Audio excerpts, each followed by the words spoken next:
নৌকো এসে যেখানটায় ভেড়ে সেখানে বাঁশের মাচা মতো একটা আছে।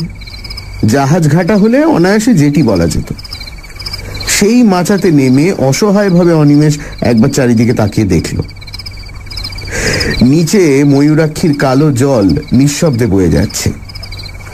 তার স্রোতের গতি থাকলেও তবু একটু প্রাণস্পন্দন বোঝা যেত। এত মন্থর তার স্রোত, এত নিস্তরঙ্গ যে যেন মনে হচ্ছে সমস্ত জলটা যেন জমাট বেঁধে স্তব্ধ হয়ে গেছে। ওপারে ভগীরথপুর গ্রাম, বেশ সম্পন্ন গ্রাম, তা সে জানে। বহু লোকের বাস, অনেক পাকা বাড়ি, স্কুল, ডাকঘর আছে, কিন্তু এখান থেকে তার কিছুই দেখা যায় না। ঘাট থেকে উঠে যে রাস্তাটা গ্রামের দিকে গিয়েছে তার সাদা বালির আভাস নিবিড় বনের অন্ধকারে মিশে গেছে একটুখানি গিয়েই। দুদিকে বড় বড় গাছ, কি গাছ তা বোঝা যায় না, কিন্তু তারই অসংখ্য শাখা পল্লব সমস্ত গ্রামটাকে যেন চোখের আড়াল করে রেখেছে। একটা আলোর রেখা পর্যন্ত চোখে পড়ে না। ওপারেই যদি এই হয়, এপারের অবস্থা সহজেই অনুমেয়। এপারে যেদিন সে এসেছিল সেদিন দিনের বেলাও কোনো গ্রাম ওর চোখে পড়েনি।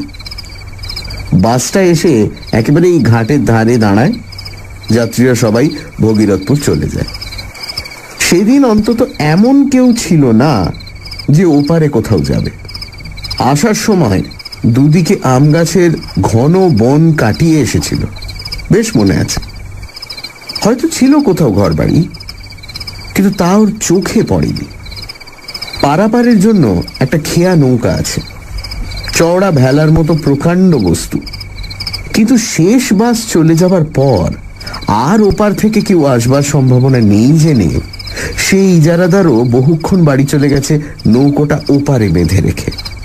বাবু, ভাড়াটা? তাড়া লাগায় মাঝি। বিহ্বলতা কাটে, কিন্তু যেন আরো ব্যাকুল হয়ে ওঠে অনিমেষ। ভাড়াটা কি রে? এই অন্ধকারে রাত্রিতে আমি এখানে কোথায় থাকবো? তুই তো 1 ঘন্টার রাস্তা 7 ঘন্টা এনে আমাকে এই বিপদে ফেললি। এখন নিদেন ওপারে পৌঁছে দে, দেখি কোথাও একটু আশ্রয় পাই কিনা। এপারে এই জঙ্গলে শেষে কি বাঘের পেটে প্রাণ দেবো?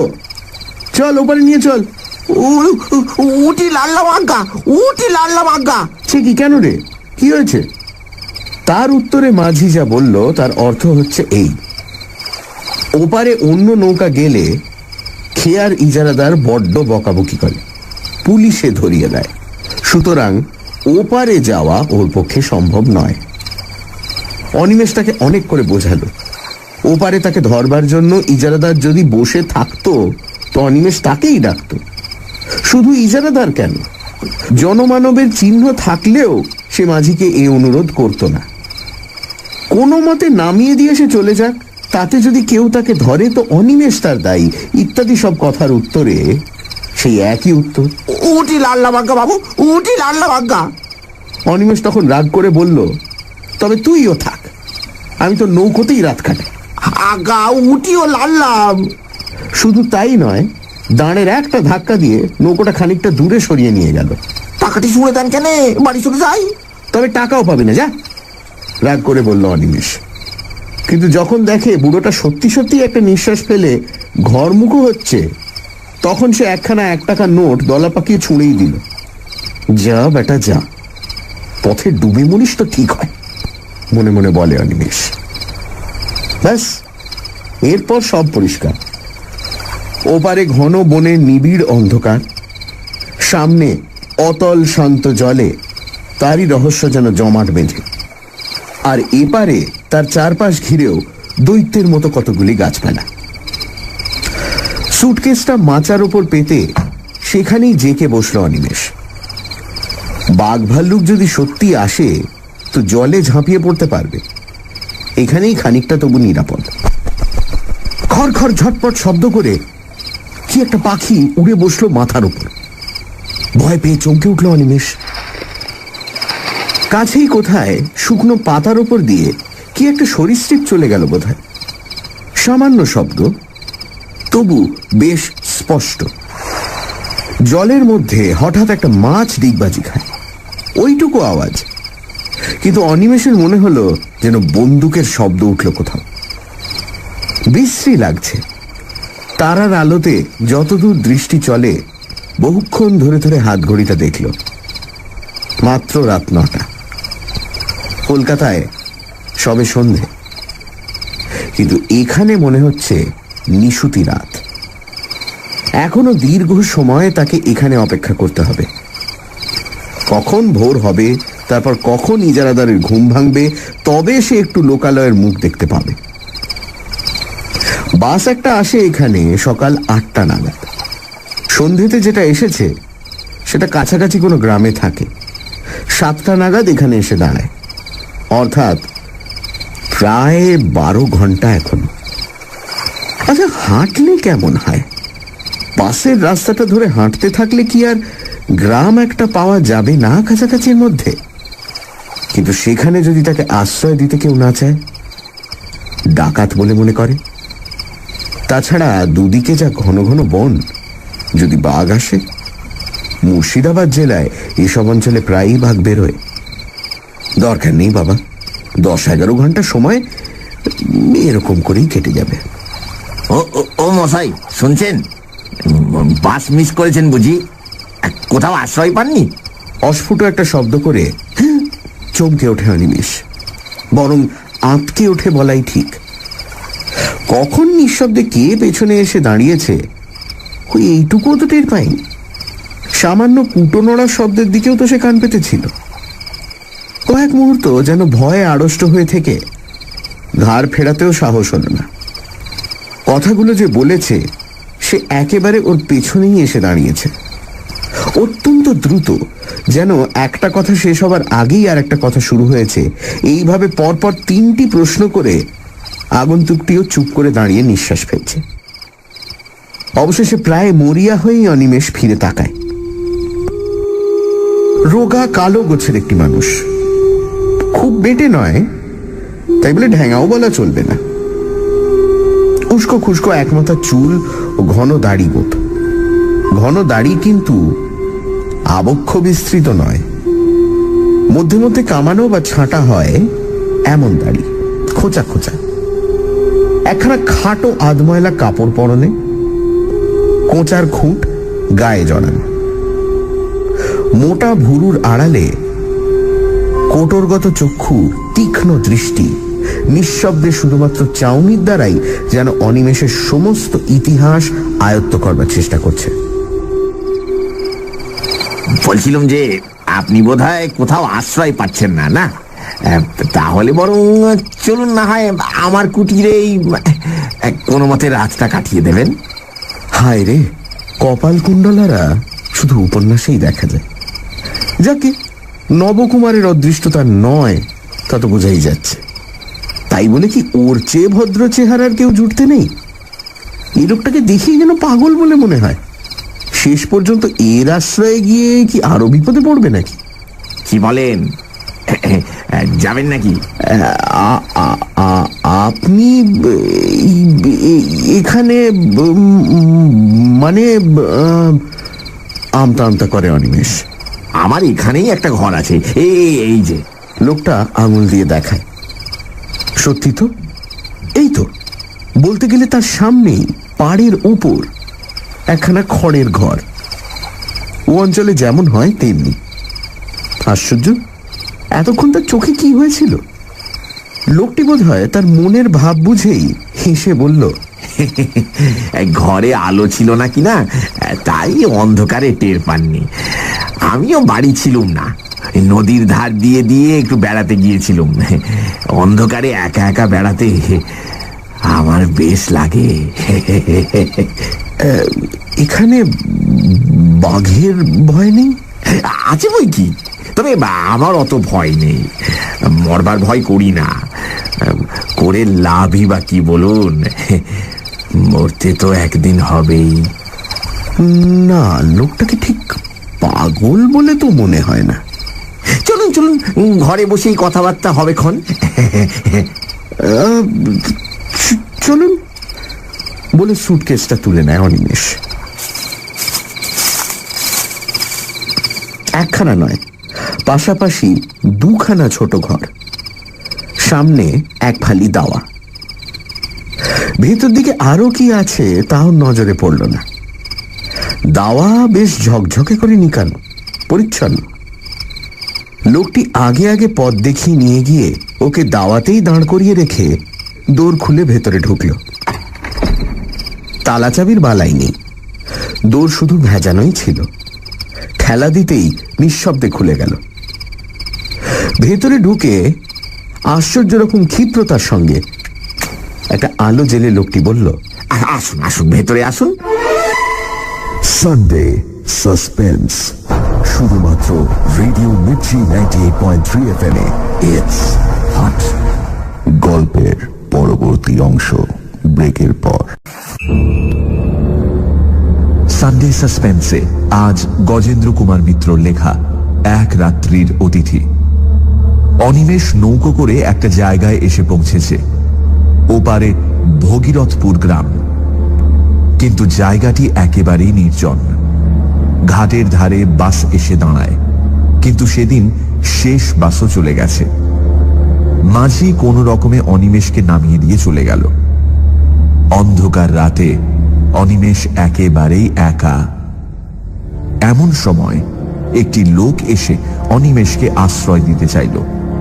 লোকটি বলল তার মৃত্যু ভয় বা বাঘের ভয় কোনোটাই নেই। লোকটি অনিমেষকে তার বাড়ি নিয়ে এলো। তারপর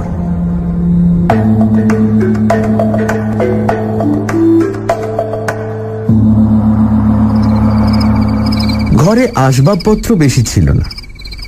একটা তক্তপোষের ওপর একটা মাদুর বিছানো, শয্যা বলতে এই, একটা বালিশ পর্যন্ত নেই।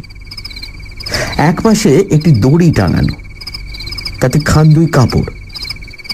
তার মধ্যে একটা লাল মেঝেতে জলের মেটে কলসি, একটা কাঁসার ঘটি এবং পিতলের পিল সুজে একটা মাটির প্রদীপ। এছাড়া আর কোথাও কিছু নেই। বসুন, ওই চৌকিটার উপর বসুন। তারপর খানিকটা নিঃশব্দে দাঁড়িয়ে নিজের দুই হাত ঘষে কেন এক রকমের বিচিত্র হাসি হেসে বলল, ভালো বিছানা আমার নেই, ওই সুটকেসটা মাথায় দিয়েই শুতে হবে। আর খাবারও তো কিছু দিতে পারবো না, ঘরে আমার কিছুই নেই। আপনি মদ খান? যেন একটা আকস্মিক উগ্রতা দেখা দেয় ওর প্রশ্ন করবার ভঙ্গিতে। না না, রক্ষে করুন, কিছু ব্যস্ত হবেন না আমার জন্য। আশ্রয় পেয়েছি, এই ঢের। ওই আশ্রয়টুকুই যা, বাঘ ভাল্লুকের হাত থেকে তো বাঁচলেন অন্তত। তা আশ্রয় ভালোই, ঘরখানা মন্দ নয়, কি বলেন? বলতে বলতে হেসে ওঠে সে। সাদা ঝকঝকে দাঁত কালো দাড়ির ফাঁকে চকচক করে। অনিমেষের যেন ভালো লাগে না ওর ভাবভঙ্গি।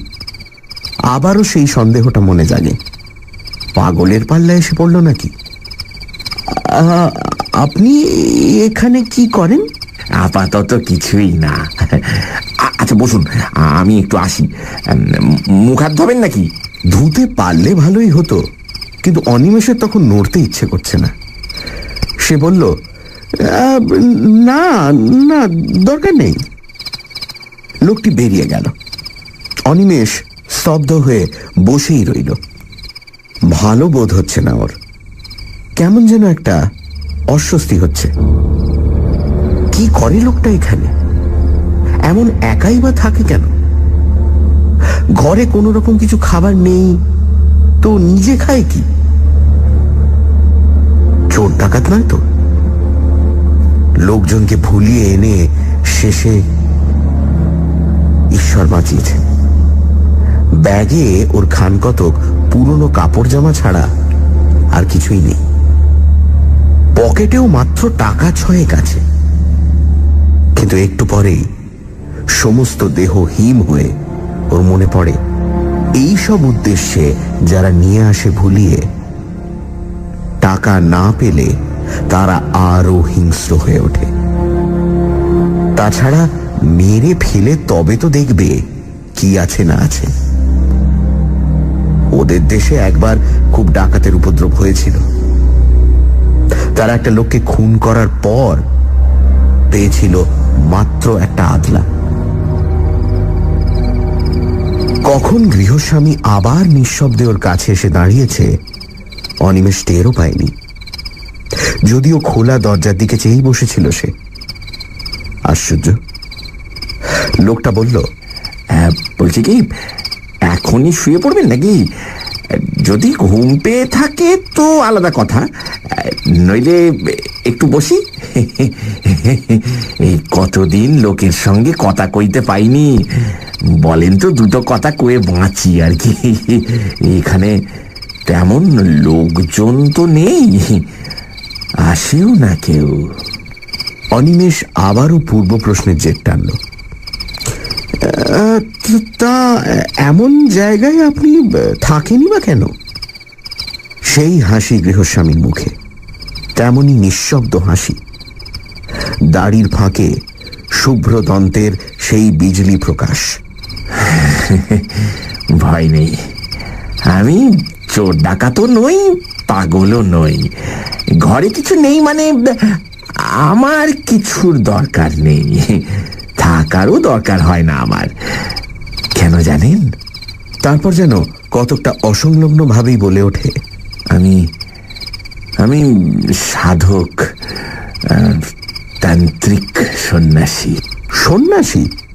অবিশ্বাসের দৃষ্টিতে চায় অনিমেষ।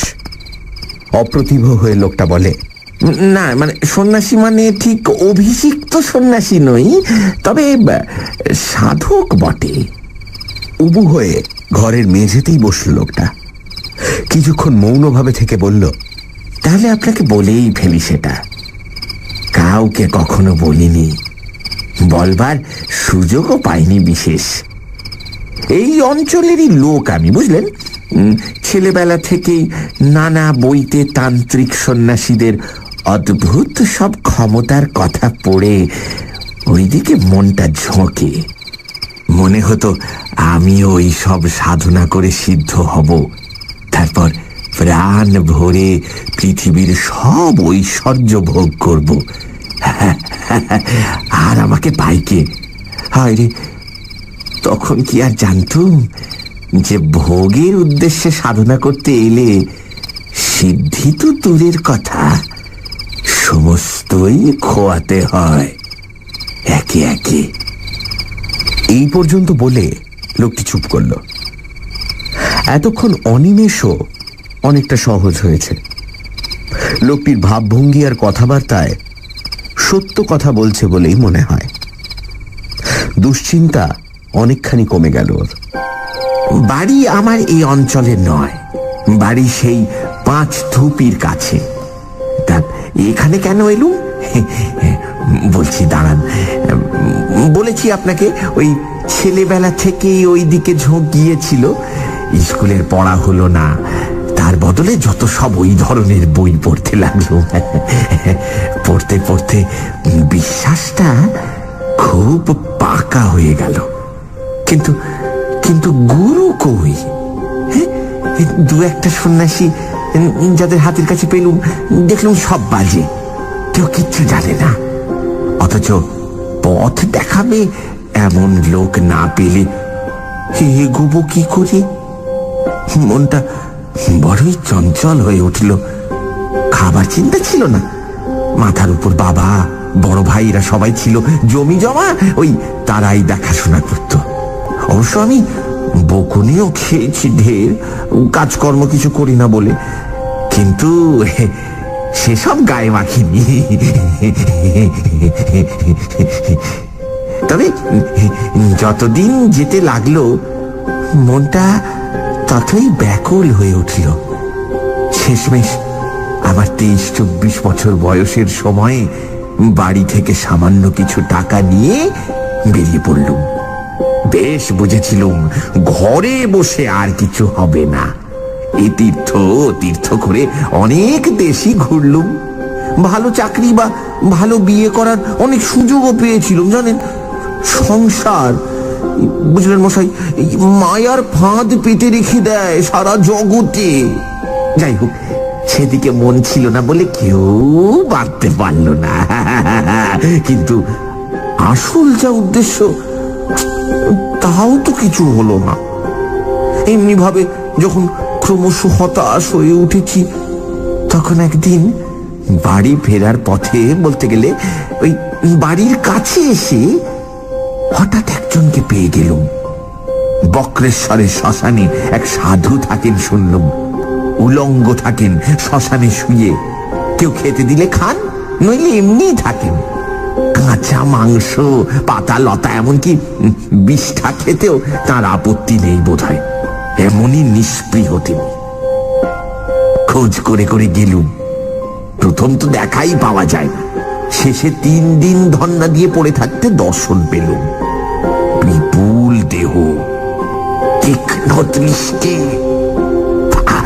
পাগলের মতো ভাবভঙ্গি, কিন্তু পাগল নন। না না না না না। একদিন আমার চোখের সামনেই দুদিক থেকে দুদল ভক্ত তাকে দর্শন করতে আসছে দেখে আমার চোখের সামনে শিয়ালের দেহ ধরে বনের মধ্যে গিয়ে সেদুলেন। কেউ আর খুঁজেই পেল না। বুঝলুম যে এতদিন ধরে যাকে খুঁজছিলুম, এতদিন পরে তাকে পেয়েছি। অনিমেষের মনেও ততক্ষণে গল্প জমে উঠেছে। লোকটি থামতেই সে বলল, তারপর? লোক তো পেলুম, তাকে ধরি কি করে? কিছুতেই ধরা দেয় না। কিছু বলতে গেলে শ্মশানের পোড়া কাঠ তুলে তেড়ে আসে। একদিন খুব কান্নাকাটি করতে সব শুনলে মন দিয়ে, কিন্তু তারপর যা বকুনিটি দিলে, বলে ভালো চাস তো এসব মতলব ছাড়, সাধনা করবি তুই ওই 1.5 কাঁপা নিয়ে, তোর কাজ নয়, বুঝলে? মরবি একেবারে। তাছাড়া ভোগ করবার জন্যে সব কাজ যে করতে আসে তার একুল ওকুল দুকুল যায়। ঘরের ছেলে ঘরে ফিরে যা, যা বিয়ে থা কর, নিজে নিজেই ভগবানকে ডাক, নয়তো কুলগুরুর কাছে দীক্ষা নিস। অনেক কাকুতি মিনতি করলাম, বাবার আর দয়া হলো না। আমি কিন্তু মশাই হাল ছাড়লুম না। আমার তখন জেদ চেপে গেছে কিনা, ওইখানেই পড়ে রইলুম, বলতে গেলে না খেয়ে দে, আর গোপনে ওর দিকে নজর রাখলাম, যদি আসল প্রক্রিয়ার কিছু হদিশ পাই। বুঝলেন না? এতদিন কি আর বৃথাই এ লাইনে ঘুরেছি? আসল মানুষ না পাই, ওদের ভেতরের কথা কিছু কিছু জেনেছি বই কি। তারপর হলো কি মশাই, আরো 2-1 সাধক আর ভৈরবী ওখানে এলো বাবার সঙ্গে দেখা করতে। গোপনই এলো, কিন্তু আমি তো ওইখানেই পড়ে থাকি, আমাকে এড়াবে কি করে? পর কদিন ওদের চক্র বসলো, আমি তাও দেখলুম। মনে হলো যে আর কি, সব তো শিখে গেছি। ওখান থেকে রওনা হয়ে আর বাড়ি ফিরলুম না।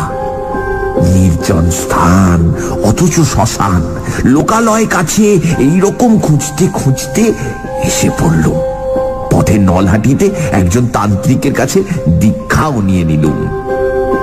ও মশাই, এলুম তো এখানে, কিন্তু সাধনা আর হয় না।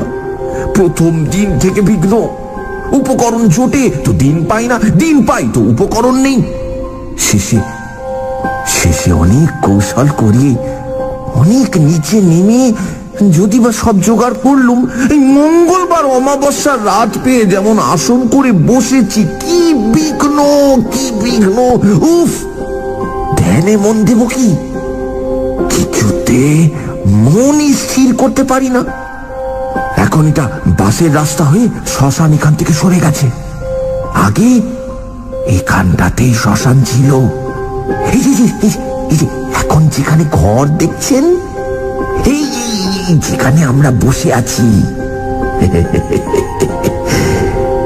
এইখানেই সেদিন আসন করে বসেছিল। নিজের অজ্ঞাতেই অনিমেষ যেন একটু সরে বসে।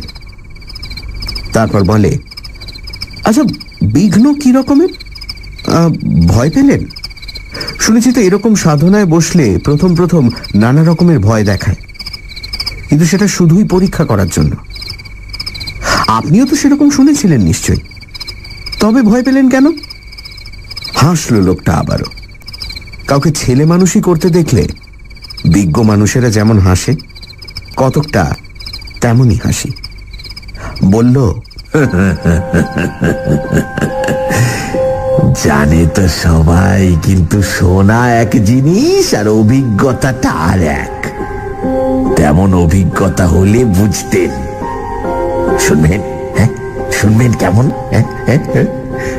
মরার বুকের উপর বসেছি আসন করে, মরার খুলিতে করে মদ খাচ্ছি, মনে ভয় ডর কিচ্ছু নেই, এই বিশ্বাস হয়ে গিয়েছিল। কিন্তু সেই লোকেরই বুকের মধ্যে হিম হয়ে গেল সে সব শুনে। না না, তেমন ভয়ানক কিছু নয়। প্রথম শুরু হলো ফিস ফিস কথার শব্দ, খিলখিল হাসি, চাপা হাসি। ক্রমে সেইটাই বাড়তে লাগলো। মনে হলো 10 জন, 20 জন, 100 জন, হাজার হাজার হাজার। আপনার চারপাশে যদি লক্ষ লক্ষ লোকের ফিস ফিস কথারই শব্দ হতে থাকে তো কেমন হয়?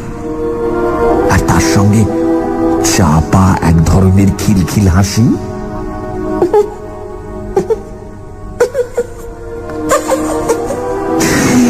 তবু আমি স্থির হয়ে আসনেই বসে রইলুম, নড়লুম না। যদিও কাজে আর মন দিতে পারলুম না, এটাও ঠিক। তারপর মশাই স্পষ্ট দেখতে লাগলুম শ্মশানের মাটি ফুঁড়ে ফুঁড়ে যেন মরাগুলো উঠছে। কত কাল থেকে মরেছে সব, কত হাজার হাজার বছর ধরে। এক একজনের বিভৎস চেহারা, রোগে যন্ত্রণায় বিকৃত মুখ। কেউ বা খুন হয়েছিল, কেউ বা ঠ্যাঙাড়ের হাতে প্রাণ দিয়েছে, কেউ বা গলায় দড়ির মরা। ঠিক সেই অবস্থায় উঠেছে, তেমনি কন্ধ কাটা কিংবা হাড় ঘোড় ভাঙা অবস্থায়। সকলেরই মুখে রাগ, চোখের দৃষ্টিতে আগুন। তারা সবাই আমার দিকে আঙুল তুলে শাসাতে লাগলো, পাপিষ্ঠ, তুই এখানে কেন? শ্মশান অপবিত্র করতে এসেছিস? চলে যা, দূর হয়ে যা। জানিস না এখানে আমরা পাহারা দিচ্ছি? মনে পাপ নিয়ে তুই এসেছিস শ্মশান জাগাতে? চলে যা, চলে যা। তার মধ্যে একজনের আবার শুধু কঙ্কাল। বোধহয় তাকে পুঁতে রেখেছিল কোথাও মেরে, তারপর তাকে তুলে পোড়াতে হয়েছে। সেটাই সবচেয়ে কাছাকাছি এলো। মুখে সেই এক শব্দ, দূর হ, দূর হ। ভয় পেলুম খুব, তবু এও জানি একবার ভয় পেলেই গেল। চিরকালের মতো প্রাণপণে চেঁচিয়ে উঠলুম, যাব না, যাব না, উঠবো না আমি। ব্যাস, আর যাই কথা। সেই কঙ্কালটা আরো এগিয়ে এসে তার সেই অস্থিময় আঙুল কটা দিয়ে আমার গলাটা চেপে ধরল।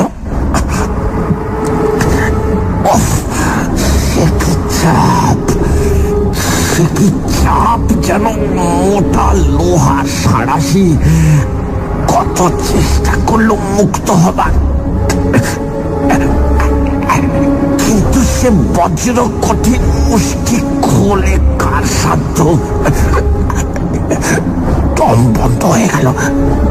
বুকে সে এক অসহ্য যন্ত্রণা। মনে হলো যেন দেহের প্রতিটি শিরা পেটে যাচ্ছে। কলি বিকলি করতে লাগলো এক ফোঁটা হাওয়ার জন্য। সে হাওয়া চারিদিকেই রয়েছে, তবু এক বিন্দু বুকের মধ্যে দিতে পারলাম না, বরং আরো চেপে বসতে লাগলো সেই সাঁড়াশির মতো আঙুলগুলো।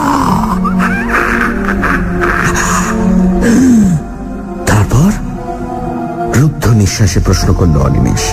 তারপর আবার সেই হাসি।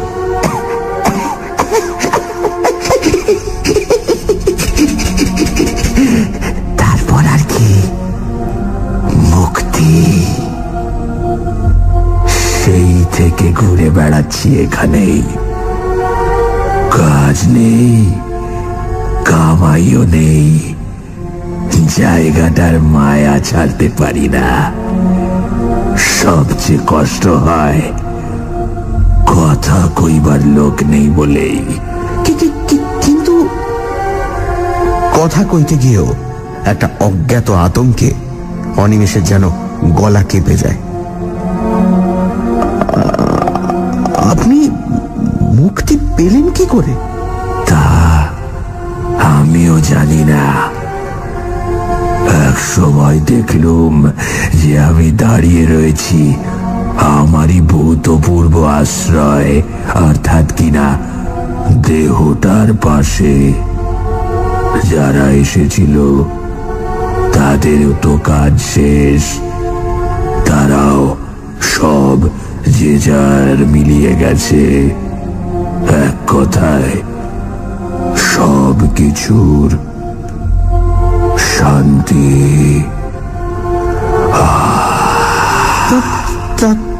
তার মানে কি? আপনি কি বলতে চান যে আপনি তখন মারা গেছেন? আপনি কি মরা? সানডে সাসপেন্স, শুধুমাত্র রেডিও মির্চি 98.3 FM এ। It's hot. সানডে সাসপেন্সে আজ গজেন্দ্র কুমার মিত্রর লেখা এক রাত্রির অতিথি। অনিমেষ শুনছে জনৈক সাধকের আত্মজীবনী। সে নিজের মুখেই বলছে যে সে চোর, ডাকাত বা পাগল কোনোটাই নয়। তান্ত্রিক সন্ন্যাসী হবার বাসনা নিয়ে লোকটি বাড়ি ছেড়েছিল। তারপর এক সাধুর সংস্পর্শে এসে নানা রকম সাধনা করতে শুরু করে এবং একদিন রাতে তার সাধনার সময় শ্মশানের মাটি ফুঁড়ে ভয়ঙ্কর আত্মারা উঠে আসে। একটি কঙ্কাল তার গলা চেপে ধরে এবং তারপর সে সম্পূর্ণ মুক্তি পেয়ে যায়।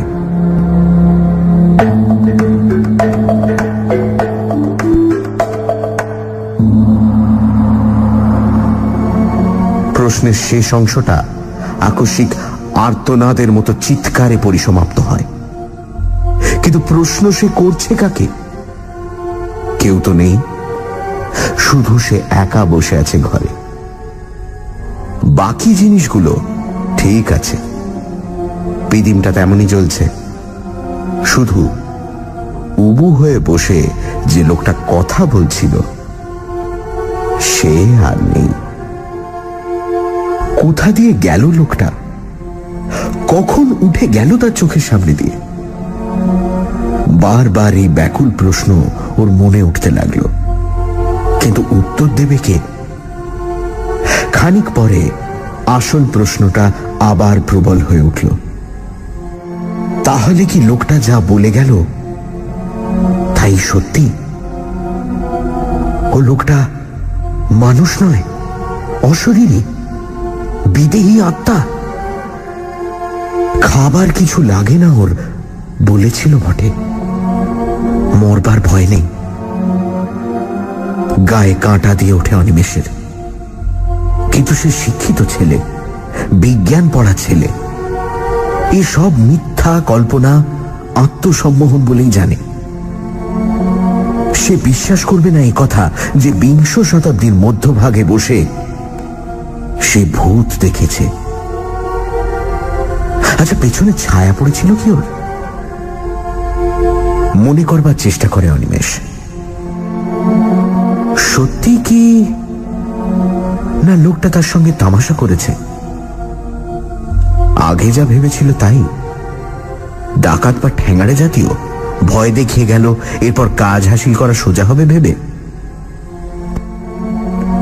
মনকে প্রবোধ দেয় সে, এইটে হওয়াই সম্ভব। ভূত হলে আলোয় থাকবে কি করে? বদমাইশ। আরো বেশি ভয় দেখাবার জন্য ম্যাজিকওয়ালাদের মতো চোখে নিমেষে সরে গেছে। দৌড়টা বন্ধ করে দেবে নাকি? দেওয়াই উচিত। পালাবে? কোথায় যাবে এই অন্ধকারে? আরো তো ওদের কবলে গিয়েই পড়তে হবে। সে দেখতে পাবে না ওদের, ওরা দেখবে। তার চেয়ে দৌড় বন্ধ করে বসে থাকা মন্দ নয়। যা হবার হবে। আলো তো থাকবে এখানে, লোকগুলোকে চোখে দেখা যাবে। অনিমেষ অতি কষ্টে উঠে দাঁড়ালো। হাতে পায়ে যেন জোর নেই। কোনো মতে উঠে গিয়ে সন্তর্পণে দৌড়টা বন্ধ করে দিল। ভাগ্যিস ভেতরে খিল আছে, বেশ মজবুত খিল।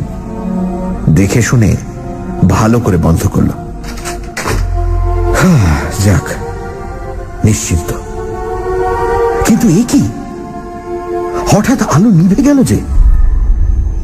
মুহূর্তের মধ্যে কোন রকম নোটিশ না দিয়েই ঘরটা তার চারপাশ নিশ্ছিদ্র অন্ধকারে ভরে গেল।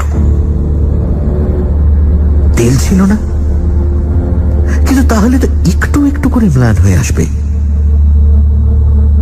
তবে ভয়ে ওর গাটা হিম হয়ে গেল। তবে কি ঘরের মধ্যে কেউ ছিল? এখন ধুঁ দিয়ে নিভিয়ে দিল। সেই লোকটাই কি? হয়তো তক্তপোষের নিচে ঢুকে গিয়েছিল, তখন সেখানেই লুকিয়েছিল। তাই সে ওর চলে যাওয়াটা লক্ষ্য করেনি। নিশ্চয়ই তাই। কি সর্বনাশ! এই যে হিতে বিপরীত হলো। ওদের হাত থেকে বাঁচতে গিয়ে একেবারে ওদের মুঠোরই মধ্যে এসে পড়ল। পকেটের দেশটাই পর্যন্ত নেই, যতদূর মনে পড়ে ব্যাগও নেই। ব্যাগটাই বা কোথায়? চৌকিটা যে ঠিক কোন দিকে তাও তোর মনে পড়ছে না। উফ, কি বদমাইশ লোকটা! ক্রুদ্ধ স্বরে, হয়তো বা একটু ভীত কণ্ঠেই অনিমেষ বলে উঠল, কে কে ওখানে? আলো জ্বালো বলছি শিগগির, নইলে নইলে ভালো হবে না। দেখিয়ে দেবো মজা।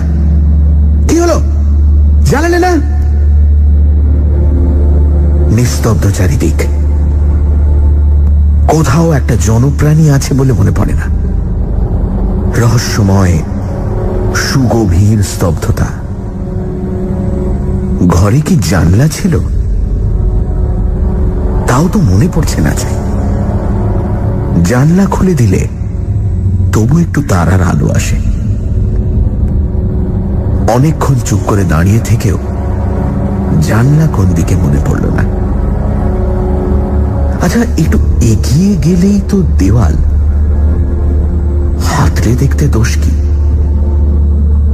পরক্ষণেই মনে পড়ল, আরে আচ্ছা বোকা তো সে, দৌড়টাই তো রয়েছে, খুলে বেরিয়ে পড়লেই তো হয়। ঘরের অন্ধকারের চেয়ে বরং বাইরের অন্ধকার ভালো, তারার আলো আছে। কিন্তু ব্যাগটা থাকে, প্রান্ত বাঁচুক। যেদিকে দৌড় দিয়েছেই মাত্র সেদিকেই হাত বাড়ালো। কই সে দরজা? অথচ ও তো সবে দরজা বন্ধ করে এপাশ ফিরেছে আর আলো নিভেছে। তবে কি ও দিক ভুল করেছে? এদিকে দরজা ছিল না। আন্দাজে আন্দাজে এগিয়ে যায় সে। এইটুকু তো ঘর, দেওয়াল পেলে দেওয়াল হাতড়ে হাতড়ে ঘুরলেই দরজা পাবে। তবু ভয় হচ্ছে ও লোকটা না এই সুযোগে পেছন থেকে মেরে বসে। কিন্তু উপায়ই বা কি? এদের কবলে যখন এসে পড়েছেই। মরিয়া হয়ে এগোয় অনিমেষ। এক পা করে যতটা সম্ভব নিঃশব্দে এগোয়। 1 2 3 4 5 6 7 8। এই যে 20 পা হয়ে গেল। ঘরটা যতদূর আন্দাজ হয় 10-12 ফুটের বেশি হবে না লম্বায়। নিহাতি ছোট্ট ঘর, অথচ 20 পা মানে অন্তত 15 ফুট। আরো 2 পা, আরো 10, আরো 20। এ কি, সে মাঠে চলেছে নাকি? কিরকম হলো? 40 পা চলার মতো ঘর তো নয়, কোনাকুনি হাঁটছে, তাতেই বা এত দূর হবে কেমন করে? তবু আরো কয়েক পা যায় সে। হয়তো চলতে চলতে তখন গতি বেঁকে গিয়েছে, সোজা হয়ে হাঁটে আরো খানিকটা। না, তবু দেওয়াল নেই। রহস্যময় অন্ধকার, অনন্ত শূন্যতা। বাইরের মুক্ত শূন্যতা নয়, 4 দেওয়ালের চাপা, তবু তা অনন্ত। এইবার কপালে ঘাম দেখা দেয় অনিমেষের। এতক্ষণ ডাকাতের ভয় যা হয়নি, এবার তাই হলো। পা দুটো কাঁপতে লাগলো থরথর করে, একেবারে যেন ভেঙে এলো। অসহায় ভাবে সেইখানেই বসে পড়ল সে। এ তার কি হলো? কি চক্রান্তে জড়িয়ে পড়ল সে? তবে কি সে লোকটা অশরীরী? সত্যি সত্যি সে কি তাহলে কোনো প্রেত জনির মায়াতে এসে পড়েছে? বিহ্বল হয়ে ভাবে অনিমেষ কি করবে, কিন্তু কোনো পথ দেখতে পায় না। ওই যে কারা আসছে না? হ্যাঁ, ওই তো কত লোকের পায়ের আওয়াজ, অন্তত 8-10 জনের কম নয়, কিংবা আরো বেশি। এই বাড়ির কাছেই আসছে। ওই তো দাওয়াই উঠল। ও মশাই, শুনছেন? ও মশাই!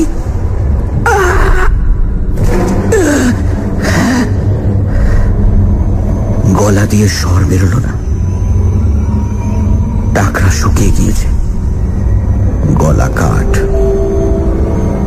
কিন্তু ওরাই যদি সেই ডাকাতের দল হয়, তা হোক, তবু তো তারা মানুষ। ভরসা হলো একটু অনিমেষের। তাহলে অন্তত এটা প্রেতের মায়া নয়। আহ, বাঁচা গেল। হ্যাঁ, ডাকাতি নইলে ওরা অমন ফিস ফিস করে কথা কইবে কেন? বহু লোক যেন পরস্পরের সঙ্গে ফিস ফিস করে কথা কইছে। আরো লোক বাড়ছে, আরো বহু পায়ের শব্দ, অসংখ্য অগণিত ফিস ফিস করে কথা বলার আওয়াজ। এ কি, ওরা কি ঘরে ঢুকছে নাকি? কেমন করে ঢুকলো? ওর যে চারিদিকে শব্দগুলো এগিয়ে আসছে, ওর চারপাশে খুব কাছে খিলখিল করে চাপা হাসির শব্দ। অনেকে হাসছে, তবু শব্দটা খুব জোর নয়। মাথা থেকে পা পর্যন্ত বরফ নেমে যায় যেন দেহের মধ্যে। হাত পায়ে আর কোনো সাড় থাকে না। আতঙ্ক যে এমন জিনিস, তা আগে অনিমেষ কখনো কল্পনাও করেনি। মস্তিষ্ক শুদ্ধ যেন নিষ্ক্রিয় হয়ে আসছে। চিৎকার করবে, চিৎকার করবে, সাধ্য নেই। পালাবে, পথ কই? কিন্তু কিছু তো একটা করা উচিত। লোকগুলো যেন কি ঘিরে ধরেছে। তাদের নিঃশ্বাস, দূষিত তীব্র উষ্ণ নিঃশ্বাস ও সর্বাঙ্গে।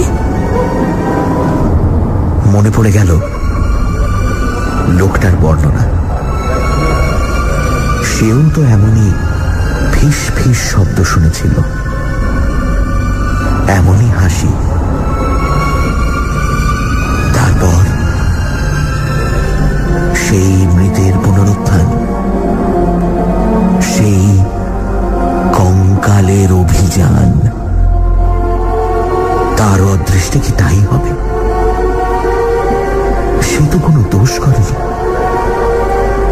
সে তো সাধনা করতে আসেনি সবের বুকের উপর চড়ে। হঠাৎ কে যেন হা হা হা হা করে হেসে উঠল তারই আশেপাশে কোথাও।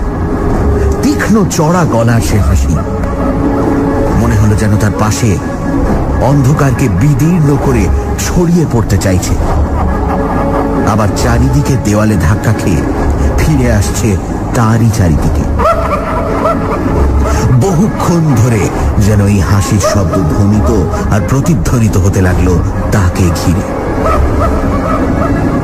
বিশ্রী তীক্ষ্ণ একটা উপহাসের হাসি, সে হাসির জাল যেন তাকে চারিদিক থেকে ঘিরে ধরেছে, আর নিস্তার নেই। প্রাণপণ চেষ্টায় মরিয়ার মতো চিৎকার করে উঠল একবার অনিমেষ, হে ভগবান, এ কি করলে? সত্যি তো, ভগবানের কথা তো তার মনে ছিল না, তাকে তো সে ডাকেনি। হে ভগবান, হে হরি বাঁচাও, হে রামচন্দ্র। আর কিছু মনে এলো না তার। গায়ত্রী মনে আছে কি? হ্যাঁ আছে। বইতেটা কোথায়? সুগভীর ক্লান্তি আর অসহ তন্দ্রায় চৈতন্য শিথিল হয়ে আসে তার। ঘুম যখন ভাঙল অনিমেষের, তখন সকাল হয়নি, কিন্তু ফর্সা হয়েছে একটু। খানিকটা সময় লাগলো তার সবটা মনে করতে। তারপর ধর্মড়িয়ে উঠে বসে ভালো করে চেয়ে দেখল যে সে বাস দাঁড়াবাড়ি ফাঁকা জায়গাটার মধ্যে ঘুমিয়ে পড়েছে কখন। সুটকেসটা খানিকটা দূরে একটা গাছতলায় পড়ে আছে। আরে সে ঘরটা কোথায় গেল? যত দূর দৃষ্টি যায় কোথাও কোনো ঘরের চিহ্ন মাত্র তো নেই। সে কি বাস থেকে নেমে সেখানেই ঘুমিয়ে পড়েছিল? তাই হবে হয়তো, হয়তো সবটাই ও স্বপ্ন।